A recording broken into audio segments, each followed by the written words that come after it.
Shabbat Shalom, aquí estamos, amados, nuevamente conectados con ustedes desde los montes del Valle de Curacaví en Chile, su servidor Osvaldo Calderón, y en un nuevo Shabbat, un nuevo tiempo de revelación. Y bueno, el Ruach HaKodesh siempre se encarga de abrirnos el entendimiento para llevarnos a nuevos niveles de entendimiento, de revelación, de profundidad, para así comprender con más detalle todo lo que ha sido creado y todo lo que viene por delante.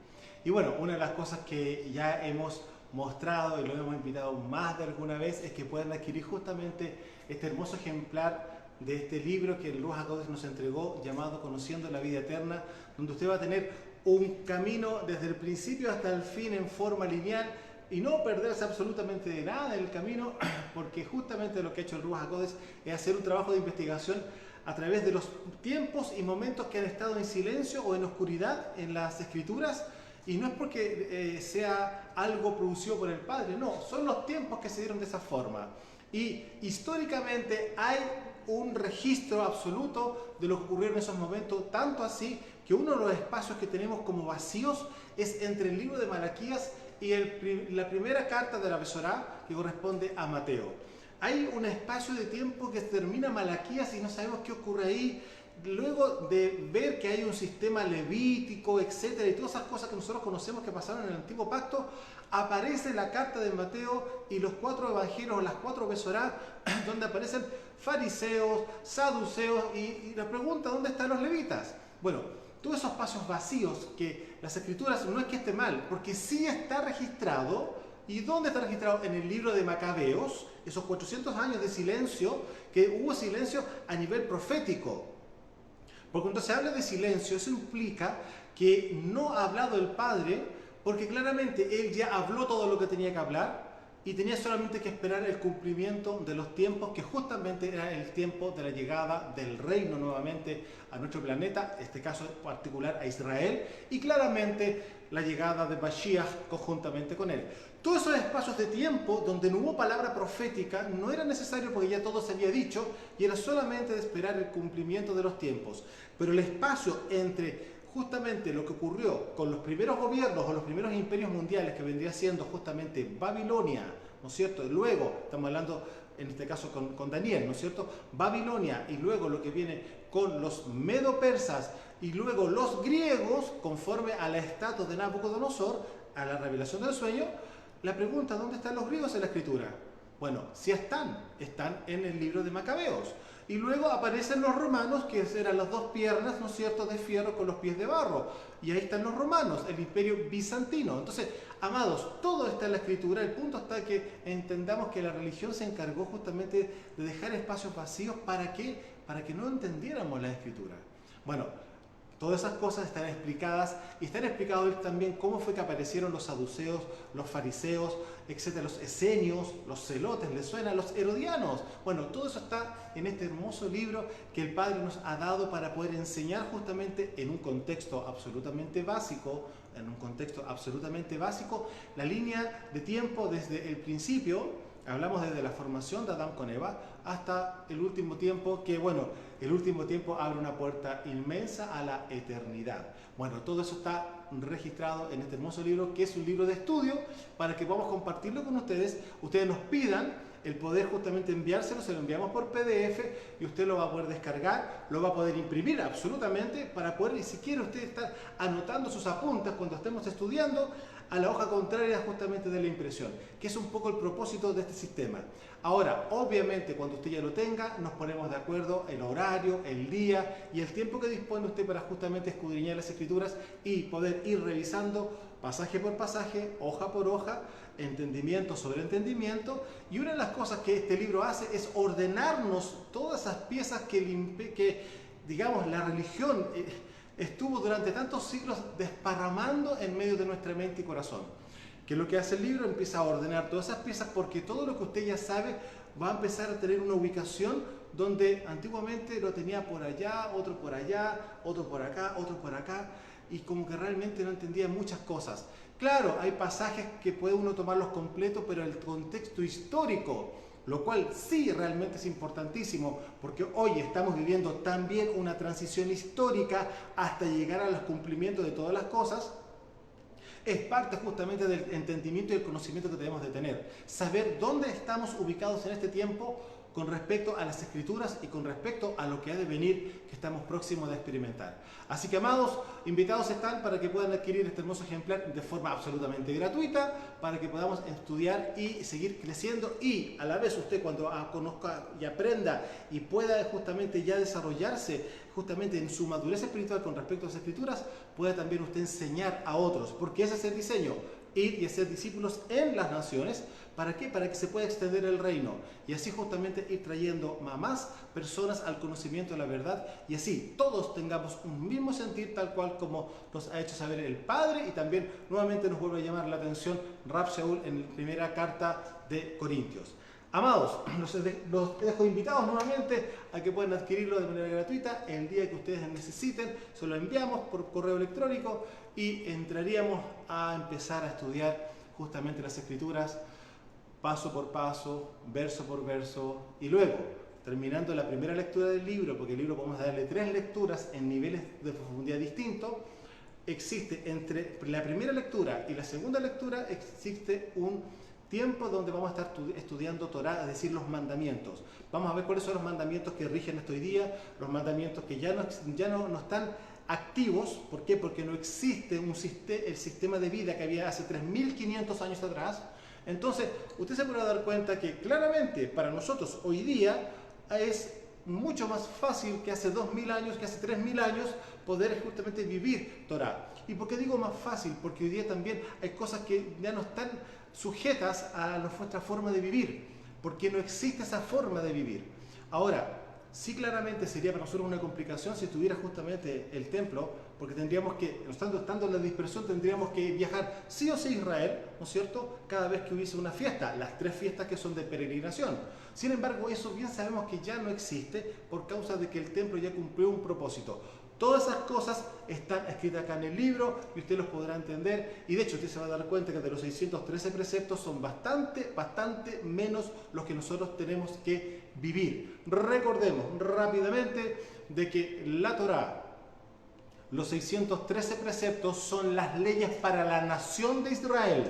No son las leyes para una persona, son las leyes para la nación de Israel. Por lo tanto, están las leyes para los comerciantes, están las leyes para todo tipo de personas y para cada situación en particular. Hay leyes que son para los hombres, leyes que son para las mujeres, leyes que son para los hijos y leyes que son para la ciudadanía completa. Y eso justamente usted se podrá dar cuenta de que no va a aplicar usted en las leyes que le corresponden claramente a las mujeres, y en el caso de las hermanas, claramente no le competen las leyes que le afectan a los varones. Entonces, usted se podrá dar cuenta que por eso tenemos que tener el entendimiento de que lo que la religión siempre nos ha querido decir, que ya no estamos bajo la ley, que ya nosotros la ley ya no corre. Sí, estamos bajo un sistema de misericordia para volvernos justamente a la voluntad del Padre, que es su Torá, que viene siendo sus mandamientos, que es su instrucción.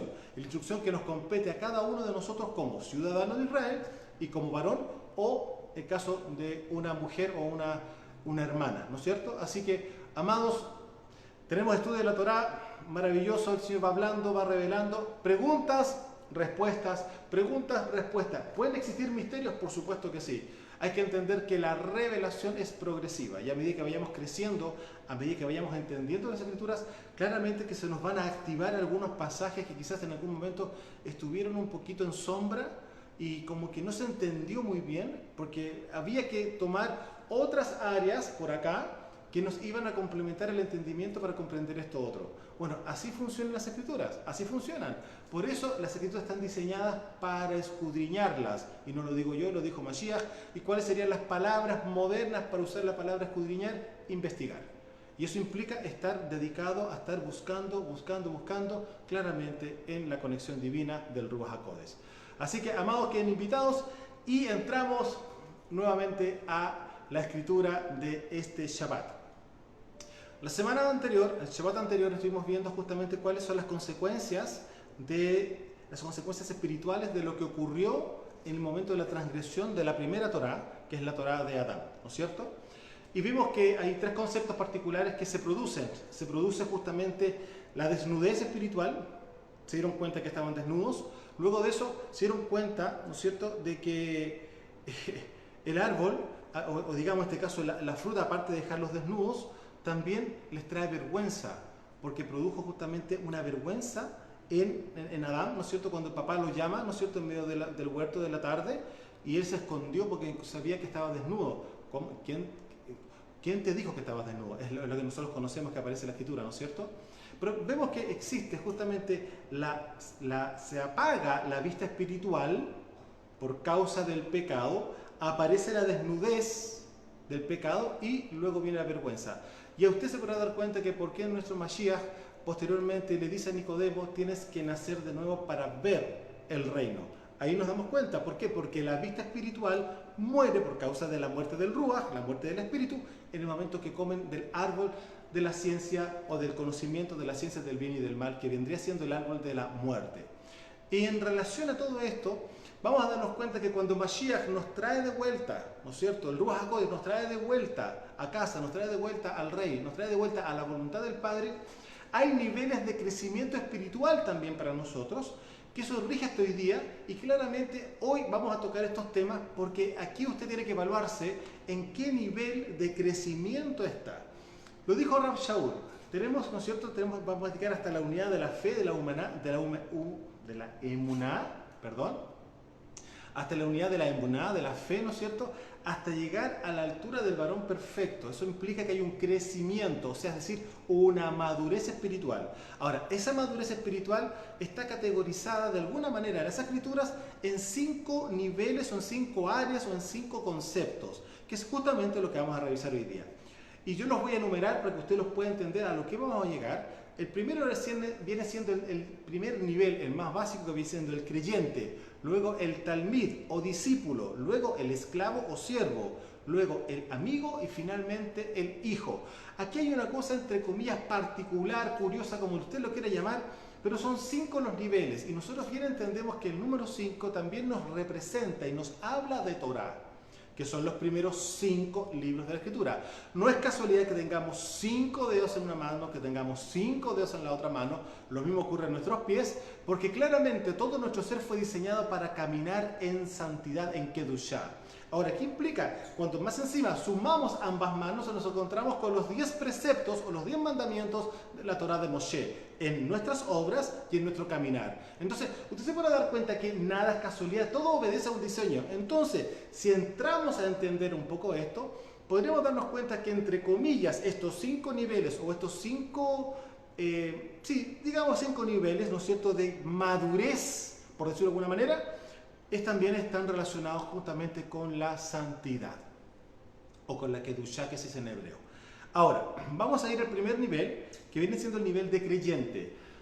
Aquí lo vuelvo a repetir, es lo más básico. ¿Qué implica la palabra creyente? Implica una persona que sí creyó el mensaje de que Yeshua es Mashiach y que vino a redimirnos de nuestros pecados, y para poder yo acceder a la remisión, a los perdones de mi pecado, ¿qué es lo que tengo que hacer primeramente? Arrepentirme, hacer teshuvá. Entonces, cuando hago teshuvá, que significa volver al camino de justicia, es decir, volver a la Torá, eso es lo que tengo que hacer por primera vez. ¿Pero por causa de qué? Del mensaje de Mashiach, que vengamos al arrepentimiento porque el reino de los cielos se ha acercado, o el reino de Yahweh se ha acercado. En hebreo se dice el Malhut Shamaim, reino de los cielos, o el Malhut de Yahweh, el reino de Yahweh. Entonces, cuando entendemos que ese viene siendo el primer concepto de creyente, viene siendo así: una persona que ha recibido el mensaje hoy día, en 2024, después de 2000 y fracción de años atrás, y ha creído justamente en que Mashiach vino a redimirlo, vino a tomarlo para llevarlo a la vida eterna a causa del perdón de sus pecados, por causa de su arrepentimiento, esa persona lo hace un creyente al mensaje.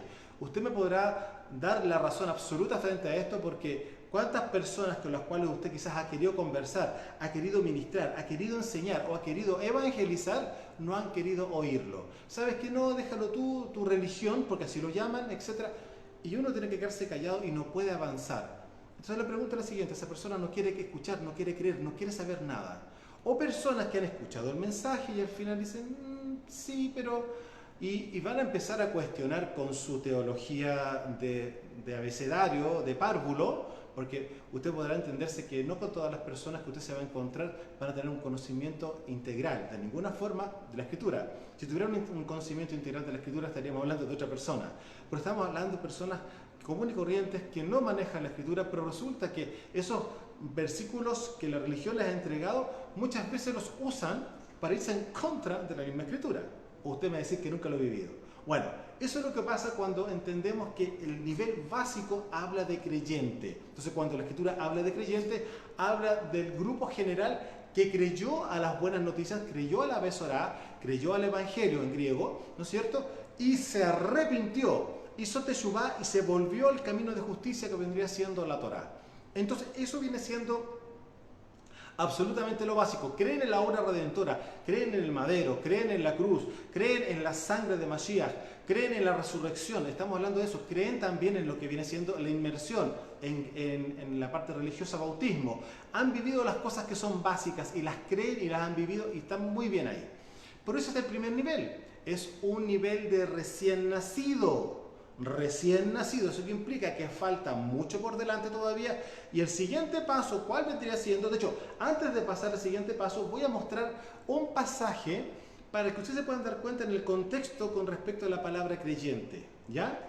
Y aquí justamente una de las variantes que vamos a ver es que recordemos que existen en el planeta dos simientes. Por lo tanto, una simiente sí está diseñada para creer y otra simiente está diseñada para no creer, sino que para que crean a la mentira, crean al engaño. ¿Por qué? Porque son hijos de la serpiente, son hijos del enemigo, son hijos del diablo, como usted lo quiera llamar. Entonces, vemos acá en Juan, capítulo 20, vamos a irnos a Juan, capítulo 20, y aquí vamos a ver un pasaje donde nuestro rey, luego de la resurrección, se aparece a los discípulos, y se acuerdan que había uno de los discípulos, ya que no estaba en esa primera reunión cuando apareció Mashiach. Bueno, ahí lo estoy ubicando un poco en el contexto de espacio y tiempo. Juan capítulo 20, verso 24 en adelante dice así: pero Tomás, uno de los 12, llamado Dídimo, no estaba con ellos cuando Yeshua vino. ¿Se da cuenta? Y le dijeron, pues, le dijeron pues los otros talmidim, los otros discípulos, ¿ya? Al Adón hemos visto. Él les dijo: si no viere en sus manos la señal de los clavos, o metiere mi dedo en el lugar de los clavos, y metiere mi mano en su costado, no voy a creer. Se podrán dar cuenta cómo habrá sido la impresión de los discípulos, de todos sus hermanos que están ahí, cuando uno de ellos se levanta con tal declaración, cuando todos experimentaron, todos vivieron.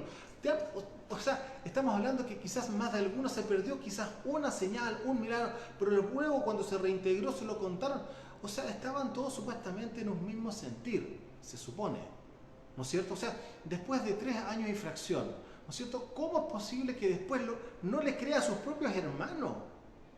A quienes el mismo Mashiach los configuró como y los diseñó como discípulos personales de él. Porque habían muchos discípulos, pero los personales, los que estaban cerca de él, fueron solamente 12, porque recordemos que cada uno de ellos es un representante de cada una de las 12 tribus de Israel. Por lo tanto, el trabajo eventual que ellos van a tener es darle juicio a cada una de las 12 tribus. Y eso lo dijo claramente Mashiach. Ustedes son para juzgar a las 12 tribus de Israel el día de mañana.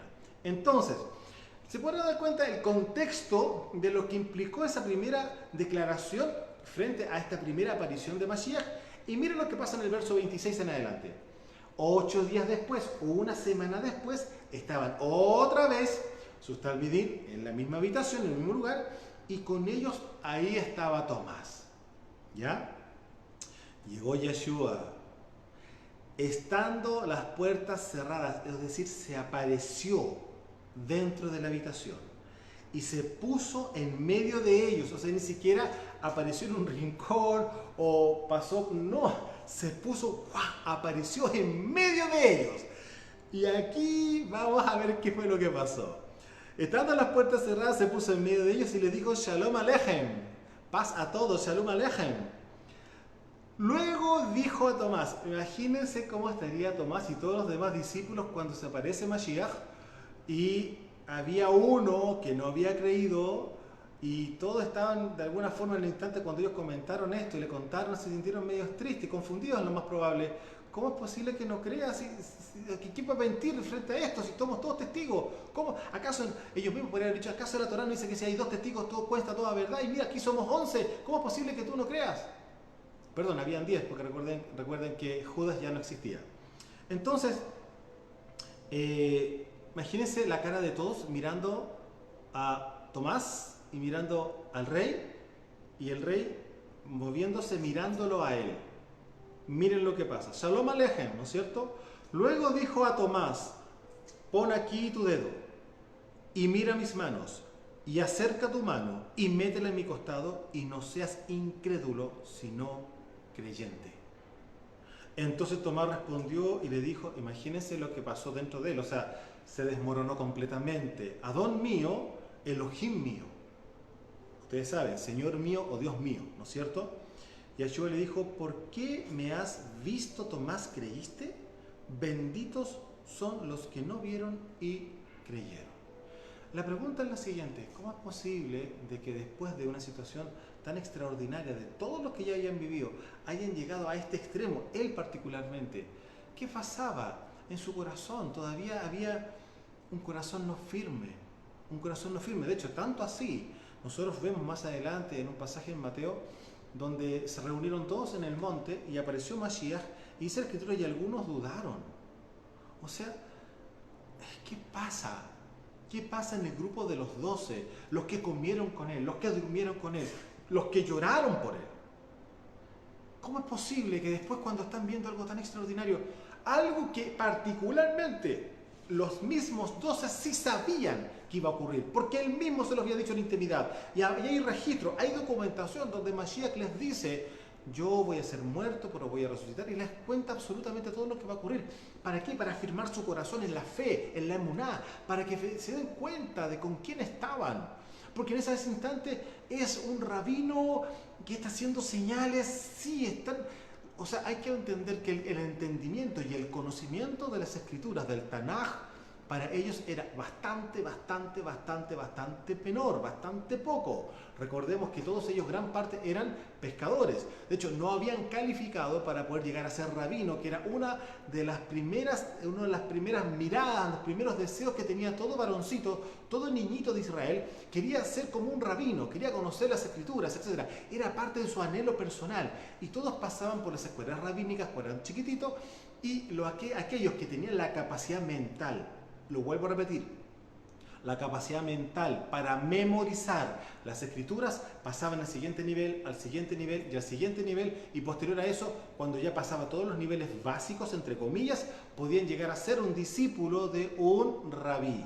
Entonces, cuando estamos dándonos cuenta que todos ellos desde pequeños quisieron y anhelaron lo mismo, y finalmente los toma el rabí de los rabí, técnicamente el único rabí que debería ser llamado vendría siendo él. De hecho, tanto así que él mismo lo dice, que nadie de ustedes se llame rabí, porque hay un solo rabí, Mashiach. El resto de los demás nos podemos llamar moré, que somos profesores, que enseñamos, etc. Pero un rabí hay uno solo, que viene siendo Mashiach. Entonces, si el rabí, entre medio de los rabíes que habían ahí, era el creador encarnado y estando con ellos, ¿qué pasó en esos corazones? Entonces, se puede dar cuenta que el tema de ser creyente claramente apela a un nivel absolutamente básico. De ahí no se puede esperar un poco más allá de una persona que está titubeando, una persona que no tiene firmes sus pies en la roca que es Mashiach.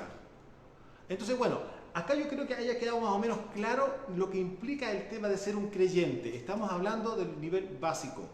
Posterior a eso, para pasar al siguiente nivel, que viene siendo un talmid, es decir, un discípulo, implica que cada uno de nosotros tiene que empezar a estudiar Torah. De hecho, los dejo invitados nuevamente para que revisen el capítulo 123. En el capítulo 123 de lo que nosotros tenemos en nuestra página, usted va a ver, nuevamente va a recordar, los que no lo han visto lo van a poder estudiar, qué significa un talmid. El talmid es una palabra realmente extraordinaria que tiene muchos códigos dentro de cada una de sus letras, y es por eso que es importante que usted lo pueda revisar. ¿Ya? El estudio de una persona que es un talmid, un discípulo, está en el capítulo 123 de nuestra página de Facebook. Así que lo invito a que revise ese capítulo y tome apuntes y revise justamente lo que significa en el hebreo la palabra talmid, traducido para nosotros como discípulo. Ahora, recordemos que la palabra discípulo viene de la raíz de disciplina. ¿Se da cuenta? Discípulo, disciplina. Entonces, ¿qué implica? Que hay un orden en la mente y en el corazón de la persona que está siendo instruida ¿en qué? En Torah. Y recordemos que la palabra Torah, dentro de su palabra misma, dentro del mismo nombre, está la palabra luz en hebreo. ¿Y cuál es la palabra luz en hebreo? Es or, Torah. Entonces tiene la palabra luz dentro de esa misma palabra. Entonces implica que es la instrucción de la luz. Eso implica la palabra Torah. Entonces, primeramente vamos a revisar en las Escrituras donde aparece quizás por primera vez la palabra talmid o discípulo en las Escrituras. Primera de Crónicas. Allá vamos a irnos al Antiguo Pacto, vamos a irnos a Primera de Crónicas, capítulo 25. En el capítulo 25 hay algo que vamos a revisar más adelante con profundidad, pero vamos a irnos al verso 8. Que ahí lo que quiero mostrar justamente en la nomenclatura, la conexión que existe entre una palabra y otra. Talmid, entonces, discípulo, vamos a verlo en Primera de Crónicas, capítulo 25, verso 8. Dice así: y echaron suertes para servir por turnos, entrando el pequeño con el grande, lo mismo el maestro que el talmid o el discípulo. Aquí estamos viendo la conexión que existe entre un maestro y un discípulo. O sea, una persona es discípulo siempre de un maestro, ¿ya? Y en este caso particular, mire lo que dice también Isaías, capítulo 8, verso 16. Aquí a usted le va a quedar más o menos claro qué implica un maestro y un talmid o un discípulo. Estamos hablando en el Tanaj, en el Antiguo Pacto, ¿ya? Isaías 8:16 dice así: sella el testimonio, sella la Torá entre mis talmidim, sella la Torá entre mis discípulos. Es una orden que le entrega justamente a Isaías, ¿quién? Nuestro Padre, Yahweh. Entonces, se da cuenta que aquí la relación, primero que todo, de un maestro con un talmid y luego acá del creador de la Torá, ¿ya? El Padre con la Torá, con sus discípulos. Ya en esa época se habló de eso. Entonces, cuando llega Mashiach y está todo este sistema de alguna forma de enseñanza religiosa, como lo queramos llamar, ¿no es cierto? Mashiach se presenta en medio de ellos justamente como un maestro de la Torá. Ahora, ustedes podrán recordar que en la Besorá de Juan dice que a los suyos vino y los suyos no le recibieron. ¿Se acuerdan de ese pasaje? Bueno, resulta que la religión siempre lo ha hecho ver como que vino al pueblo de Israel y que nadie lo recibió. Y la pregunta: ¿y las multitudes que lo seguían? Y los 3.000 que se convirtieron en la fiesta de Shavuot, que vendría siendo la fiesta de Pentecostés en griego, y a la semana siguiente se convirtieron 5.000 más. Estamos hablando que dentro del primer mes se convirtieron 8.000 personas. Entonces, la pregunta: ¿de qué estará hablando Juan, cuando está hablando de eso en su carta, en su Besorá?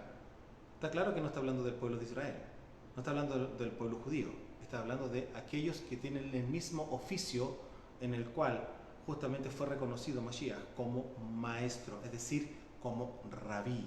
Entonces, ahora entendiendo eso, vamos a volver a leer el versículo. A los suyos vino justamente a los rabinos, vino a la casta, a los cabezas, a los pastores de Israel, y ellos no le recibieron.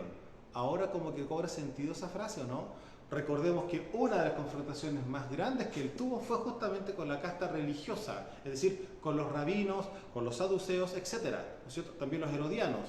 Entonces, recordemos que los herodianos era como una secta política religiosa, por decirlo de alguna manera. ¿Sabes por qué se lo digo así? Porque eran partidarios de Herodes, pues se llaman herodianos, pero eran judíos, sí, eran judíos que conocían Torá, pero se habían politizado, digamos de esa manera, y eran partidarios, ellos apoyaban a Herodes. Entonces, por eso les conocían como los herodianos, ¿ya? Entonces, es como un partido político, por decirlo de una forma, pero religioso.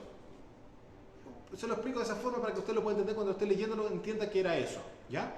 Ahora, entonces estamos viendo acá que en Isaías ya aparece justamente la palabra discípulos, pero está relacionado directamente con Torah. Ahora, Mashiach fue reconocido como un rabí, como un maestro de la Torah, es lo que estamos diciendo en este momento, y él eligió a sus discípulos, ¿para qué? Para enseñarles nuevamente Torah, porque lo que estaban enseñando los rabinos de la época, que no distinto a lo que pasa hoy día en 2024, después de 2000 años, es exactamente lo mismo. Tradiciones, sí, Torah está, pero están las tradiciones, y está la Mishnah, hay una cantidad de libros que están alrededor de Israel hoy día, no así lo que ocurría en el primer siglo, que solamente había una tradición oral, conocida como Talmud, cosa que ya existía oralmente 50 años antes del nacimiento de Mashiach. Es decir, esto ya era una tradición, llevan 50 años enseñando tradiciones de hombre. Mira, pueden haber sido, amados, cosas, sí, quizás quisieron explicar la escritura, pero finalmente nos quedamos en puros cuentos, literalmente, en puras parábolas y cosas como esas, y la escritura, nada. Entonces, usted puede dar cuenta que una de las cosas que uno puede rescatar al ir estudiando las escrituras, y sobre todo en los casos de las Besorá, cómo hay confrontación con la casta rabínica, con la casta religiosa. ¿Por qué? Porque justamente la tradición de ellos pesaba más que la Torá. Tanto así que ellos cambian los mandamientos para llevarlos a otra cosa. Usted lo puede revisar eso en Mateo 23. Hay muchos pasajes donde justamente ocurren estas cosas. Y en un momento particular le dicen a Mashiach: oye, tus discípulos no se lavan las manos según la tradición de los ancianos. Y ustedes dicen: a ver, y ustedes invalidan el mandamiento de Yahweh también, y habla justamente con respecto al quinto mandamiento, de honrar padre y madre. Y resulta que en ese momento ellos decían que no, la honra al padre y a la madre podría cambiarse por llevar esa misma ofrenda o esa misma ayuda, llevarla al templo. Y obviamente había toda una corrupción a nivel del templo, la historia es grande, de hecho esas cosas las podemos revisar tranquilamente en el libro que tenemos justamente para poder regalarle a ustedes y empezar a estudiar Torah.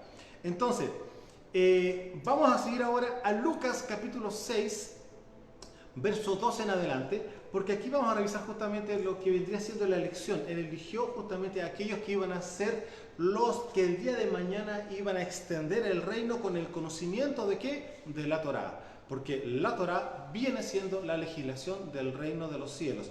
Es decir, y vuelvo a repetir esto, nuestra constitución, porque son los mandamientos y leyes para la nación de Israel, donde ya explicamos, varones, mujeres, ¿no es cierto? Existen trabajadores, empresarios, etcétera, etcétera, etcétera, etcétera. Todo está legislado ahí.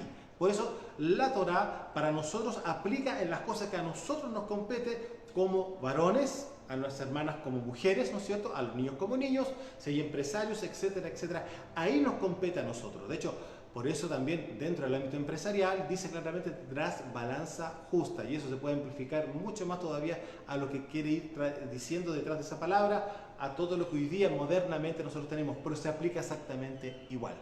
Entonces, Lucas capítulo 6, verso 12 dice así: en aquellos días él fue al monte a orar y pasó la noche orando a Yahweh. Aquí vamos a entender por qué fue tan importante que quedara documentado o registrado este tema. Fíjense lo siguiente: y pasó la noche orando a Yahweh, y cuando ya era de día, llamó a sus talmidim.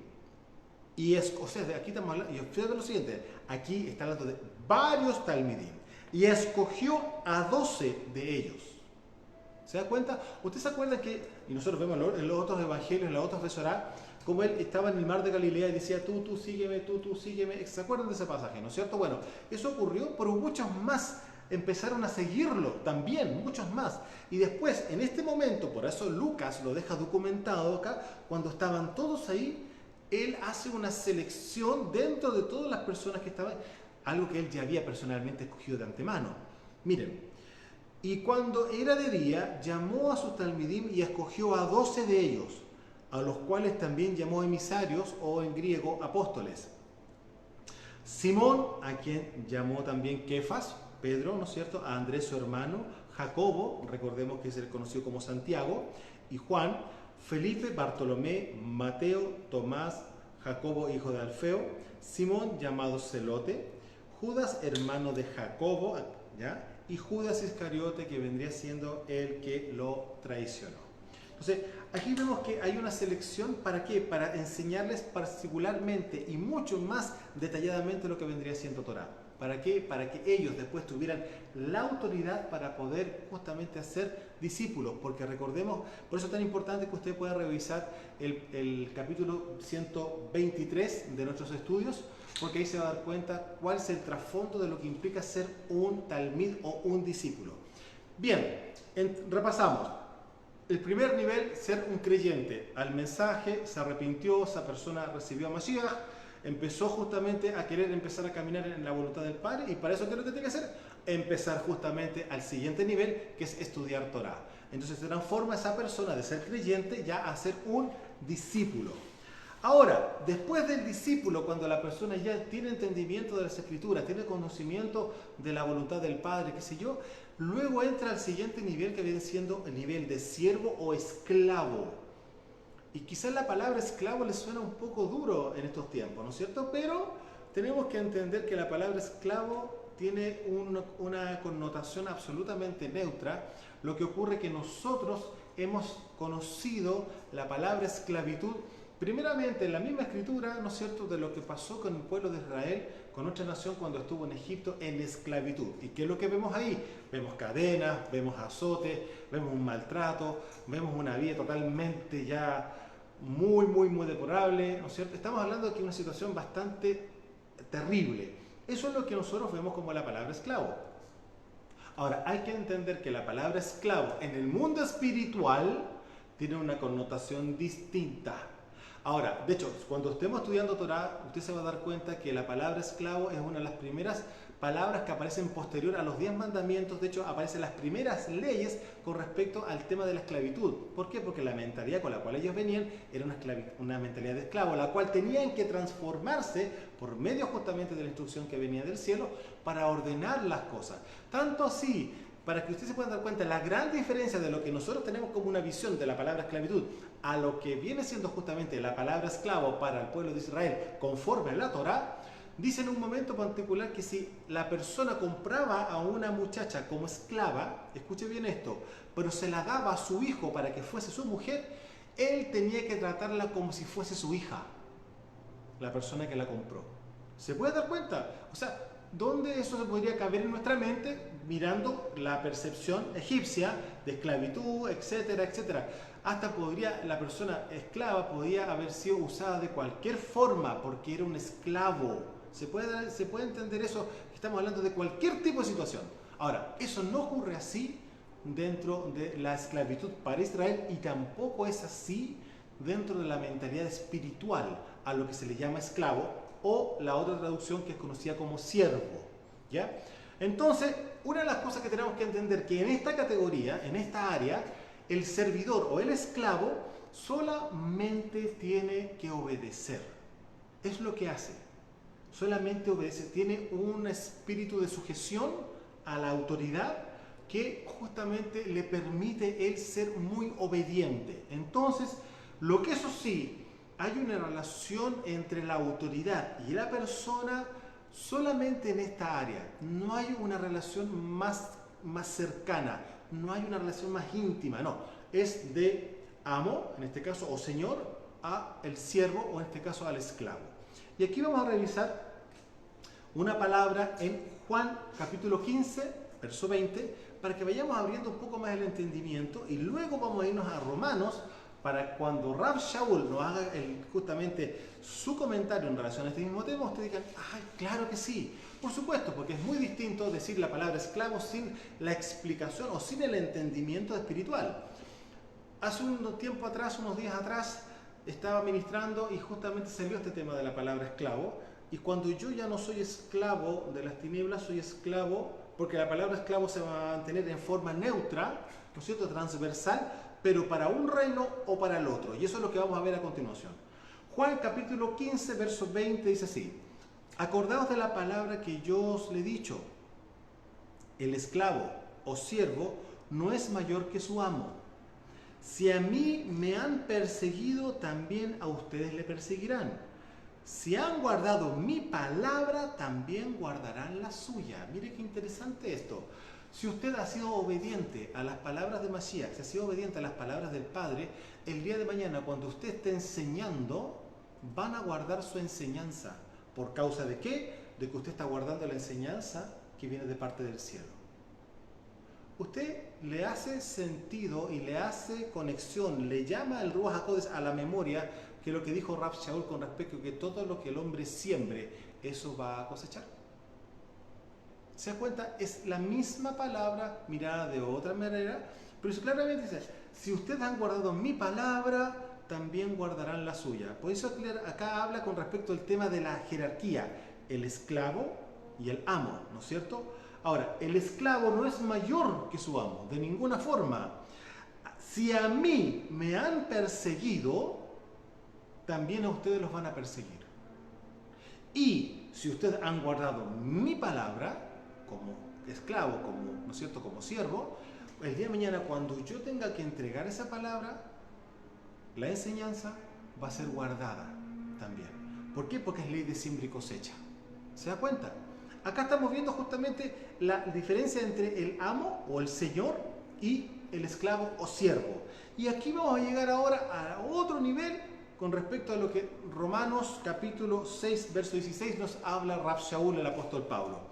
Aquí yo dejé una introducción solamente con lo que nos dijo Mashiach, ¿ya? Porque de hecho hay un pasaje completo en Juan capítulo 8 donde muestra muchas cosas con respecto al tema de la esclavitud espiritual, pero eso lo vamos a tomar en otro momento porque hay que dedicarle un capítulo completo para revisar ese pasaje. Y acá en Romanos capítulo 6, verso 16 en adelante dice así: ¿no saben que si ustedes se presentan a alguien como esclavos obedientes, ¿se da cuenta de la obediencia? ¿Ya? Entonces son esclavos de quien están obedeciendo. Obvio. La persona que hace caso a otra se está sujetando, ¿no es cierto? Entonces, bueno, entonces son esclavos de quien están obedeciendo. Es decir, aquí entramos. Si obedecen al pecado que los lleva a la muerte, o obedecen a Yahweh que los lleva a ser justificados. ¿Se dan cuenta? O sea, aquí está muy claro. Acá están los dos reinos, el reino de las tinieblas y el reino de la luz. La persona que es esclava, vuelvo a repetir, la palabra esclavo es una palabra neutra, como usted se puede dar cuenta. Yo soy esclavo del pecado o soy esclavo de la libertad en Mashiach, que implica justamente ser esclavo de la vida, ser esclavo de la justicia, ser esclavo del amor. ¿Se puede entender eso? Sin embargo, el que es esclavo del pecado practica el pecado, ¿se da cuenta? Sin embargo, el que es esclavo del amor, es esclavo de la justicia, es esclavo de la Kedushá, va a andar en Kedushá, en santidad, en justicia, porque es esclavo, porque practica la justicia, practica la santidad. En el caso de lo contrario, en el reino de las tinieblas, la persona que es justamente esclava del pecado practica el pecado. ¿Se puede dar cuenta? Entonces, por eso el tema de lo que hay que comprender, de lo que viene siendo un esclavo o un siervo, en este caso, es obediencia a la autoridad en la cual él está sujeto. Si yo estoy sujeto a Mashiach, soy esclavo de él, porque él es mi amo, mi señor. ¿Y eso qué implica? Que soy esclavo de la justicia, del amor, de la compasión, de la sabiduría, del conocimiento, de la revelación, del entendimiento, del consejo, la mansedumbre. ¿Sigo? ¿Usted recuerda lo que viene siendo los frutos del Ruach? Bueno, es esclavo de eso. Sin embargo, lo contrario, si es esclavo de las tinieblas. ¿Se da cuenta? Entonces, y aquí no hay medias tintas. Vuelvo a repetir, estas palabras son palabras espirituales que tenemos que entenderlas. ¿Por qué? Porque son palabras neutras. Por eso comencé hablando de la percepción, de lo que justamente nos han enseñado con respecto, o lo que hemos aprendido con respecto a la palabra esclavo. Ahora usted podrá dar cuenta que la connotación es totalmente distinta, es parecida, ¿no es cierto? Pero no estamos hablando de algo de ninguna forma igual, sino que estamos hablando de someterse a una autoridad. Y ese sometimiento a una autoridad va con obediencia. Y justamente, si soy obediente a mi amo, a mi señor, a mi Adón, ¿no es cierto?, que es Yahshua HaMashiach, voy a caminar en la manera que él quiere que yo camine, que va a ser en justicia y en Kedushá. ¿Eso qué implica? En Torah. ¿Vamos bien? Ok. Ahora, vamos a entrar, dijimos, tenemos creyente, que ya lo revisamos, talmid, discípulo, acabamos de terminar lo que viene siendo esclavo o siervo, que es el tercer nivel, y ahora vamos a entrar al nivel de amigo. De ahí ya entramos a otro nivel donde ahí hay una relación distinta, porque la misma palabra lo dice, ¿ya? En la posición de amigo ya entramos a niveles de revelación de la Escritura. Entramos a niveles de un entendimiento mayor de lo que ya nosotros hayamos conocido. ¿Por qué? Porque estamos entrando a un nivel de intimidad. Estamos mucho más cerca de... Y miren lo que pasa acá. Vamos a irnos a Bereshit, Génesis, capítulo 18, verso 16 en adelante. Vamos a ver acá todo un pasaje donde vamos a ver cómo se transforma, cómo cambia de posición, cómo cambia de ámbito de lo que acabamos justamente de revisar nosotros en este orden que hemos visto en las Escrituras, justamente de Abraham, nuestro padre. Y miren lo que pasa acá. Génesis capítulo 18, Bereshit 18, verso 16 en adelante. Yo los voy a situar un poco en la situación.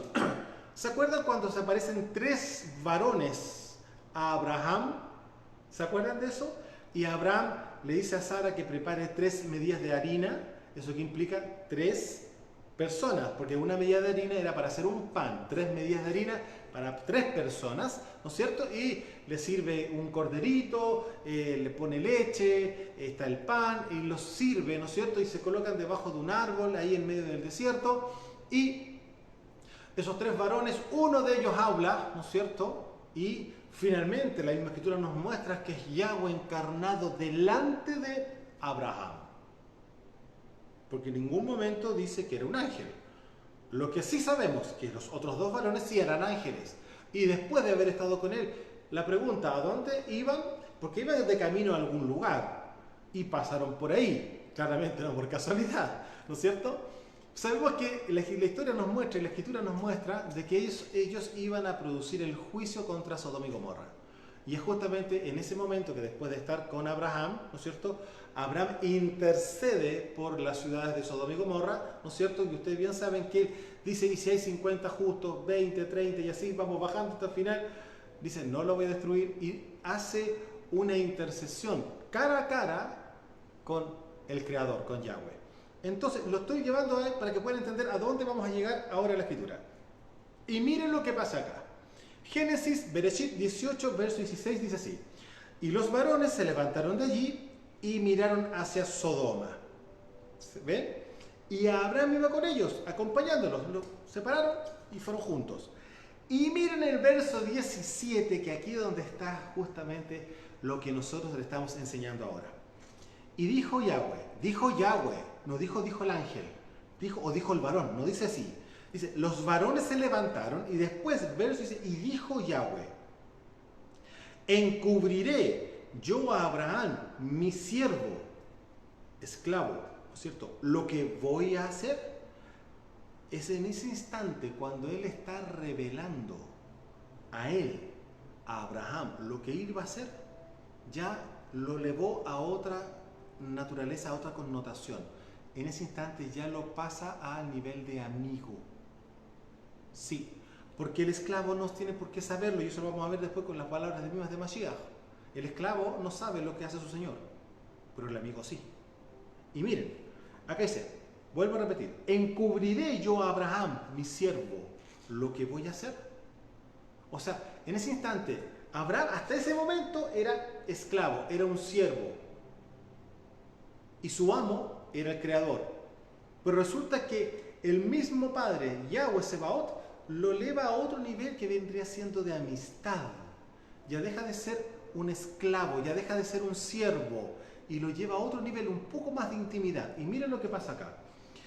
Encubriré yo a Abraham mi siervo lo que voy a hacer, habiendo de ser Abraham una nación grande y fuerte, y habiendo de ser benditas en él todas las naciones de la tierra, porque yo me he dado a conocer a él y sé que mandará a sus hijos y a su casa después de sí que guarden el camino de Yahweh, haciendo justicia y juicio, para que haga venir Yahweh sobre Abraham lo que ha hablado acerca de él. O sea, los niveles de conocerse, y él, de conocerlo a él, dijo, ok, como esto efectivamente yo conozco, yo lo sé, yo ya me revelé y yo sé que él va a seguir enseñando la Torá a todos sus descendientes, por consecuencia de eso, yo le voy a revelar lo que voy a hacer. ¿Por qué? Porque conozco que él lo va a hacer, conozco que él va a seguir caminando en mi voluntad y que va a hacer justamente que su casa haga justicia y juicio. No lo digo yo, lo está diciendo él acá. Entonces, por consecuencia de eso, por conocer de que él va a serle fiel, lo eleva a un nuevo nivel, ya deja de ser siervo y entra a ser amigo. Y ustedes me podrán decir, bueno, ¿y dónde dice que es amigo? Bueno, vamos a 2 de Corintios, capítulo 20, verso 7, y ustedes verán acá justamente lo que está registrado ya en esa época posterior con respecto a Abraham. Y miren, dice acá, 2 de Corintios, capítulo 20, verso 7. Tú, Elohim nuestro, ¿no echaste tú los moradores de esta tierra delante de tu pueblo Israel y la diste para siempre a la descendencia de Abraham, tu amigo? ¿Se da cuenta la relación? Por supuesto. Y también la palabra amigo se puede traducir, dependiendo la versión, por amado. A Abraham tu amado o Abraham tu amigo. ¿Se da cuenta que hay una relación ahí de amistad? Algo que se conversa. Mira, tengo pensado hacer esto. No estoy diciendo que opina. No, solamente le está conversando, le está abriendo el corazón. ¿Se pueden dar cuenta de eso? Eso es lo que está pasando en ese instante. Y ahora vamos a ver las palabras de Mashiach, cómo se nos hacen coincidencia, no coincidencia, sino que se nos explica claramente lo que acabamos de ver justamente con Bereshit capítulo 18. En Juan capítulo 15, verso 12 en adelante, Mashiach habla con respecto a esta transición de ser un esclavo o ser un siervo para pasar a la posición de amigo, tal cual como Abraham. Ahora, lo más extraordinario es ver cómo se repiten los mismos patrones del antiguo pacto que el Padre estableció y que el Padre vivió con todos los que lo rodearon, como también Mashiach hace exactamente lo mismo. Exactamente lo mismo. Usted se puede dar cuenta que aquí vemos la transición. Sube a un escalón, sale de la situación de esclavo y entra a la posición de amigo. Y pues vuelvo a repetir, encubriré yo a Abraham. O sea, no le voy a contar a Abraham lo que voy a hacer. Tengo que contarle a Abraham lo que voy a hacer porque él es mi amigo. Les voy a contarlo. ¿Por qué? Porque resulta que yo conozco su corazón y sé lo que va a pasar con su vida y con sus generaciones posteriores, porque yo sé que él, miren, voy a volver a leer.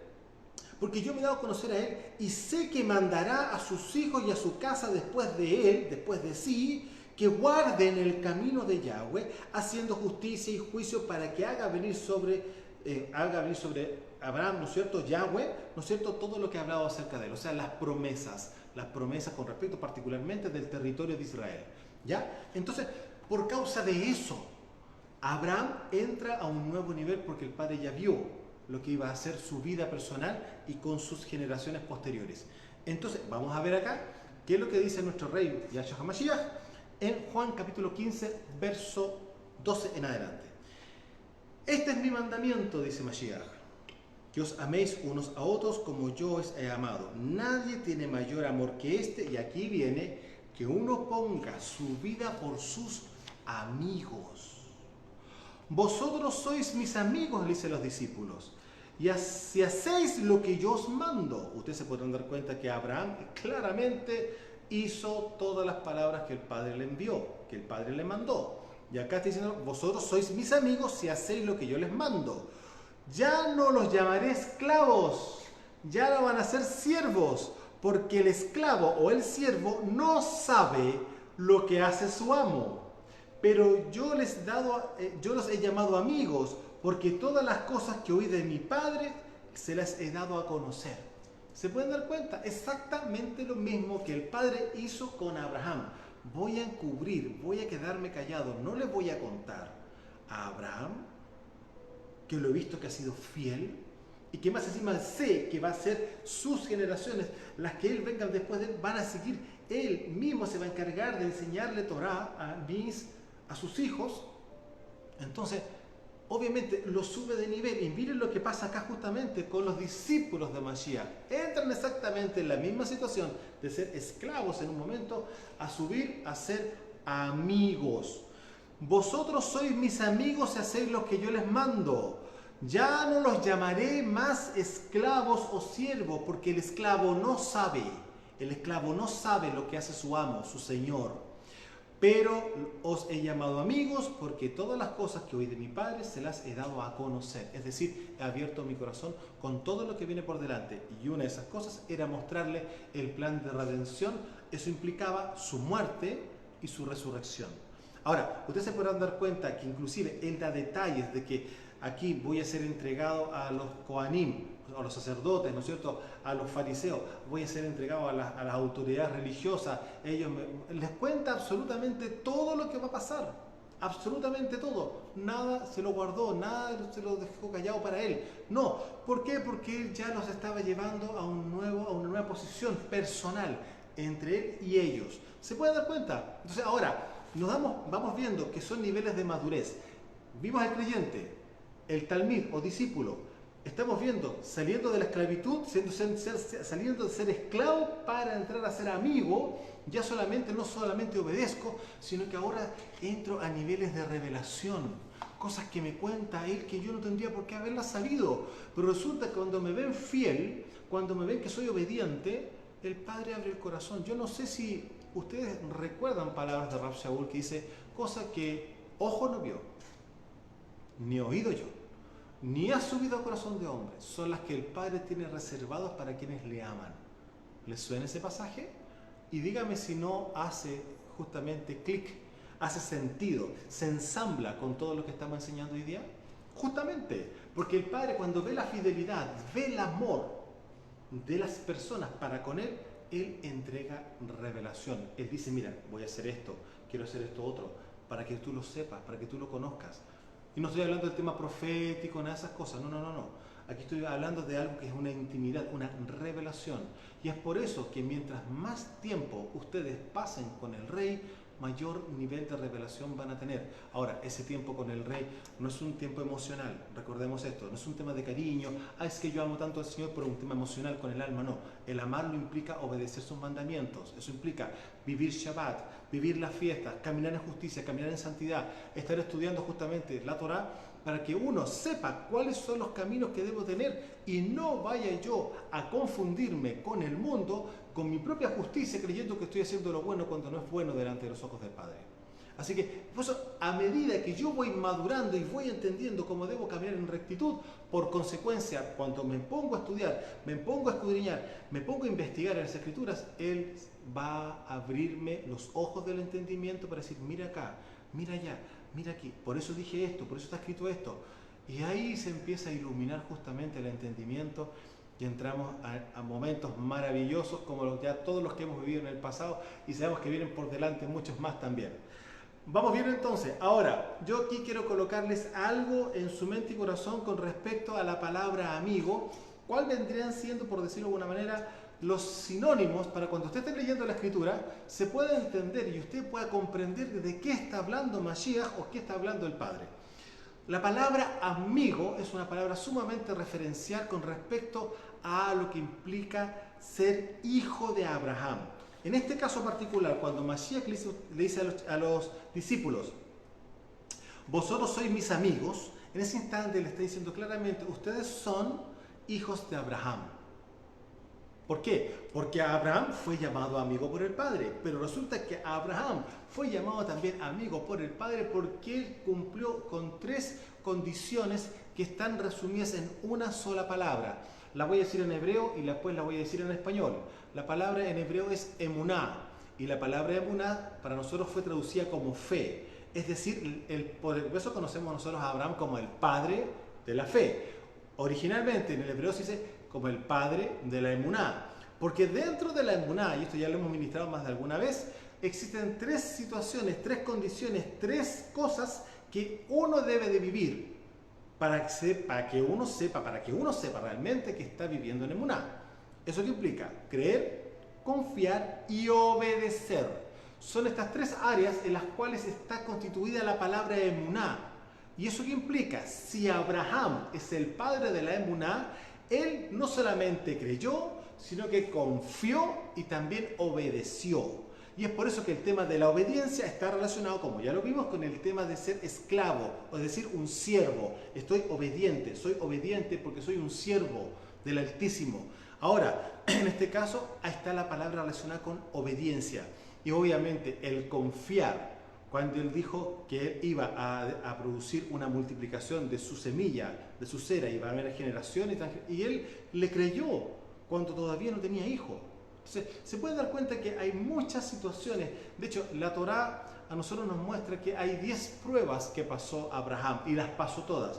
Porque papá fue depurando el corazón, y viendo que efectivamente sí Abraham, sabiendo que Abraham sí lo cumplía, pero quería mostrarle a él de que claramente tenía que dar otro paso más, un paso más para llegar a ser perfecto. De hecho, no lo digo yo, mismo rey, mismo padre se lo dice: anda, ve delante de mí y sé perfecto.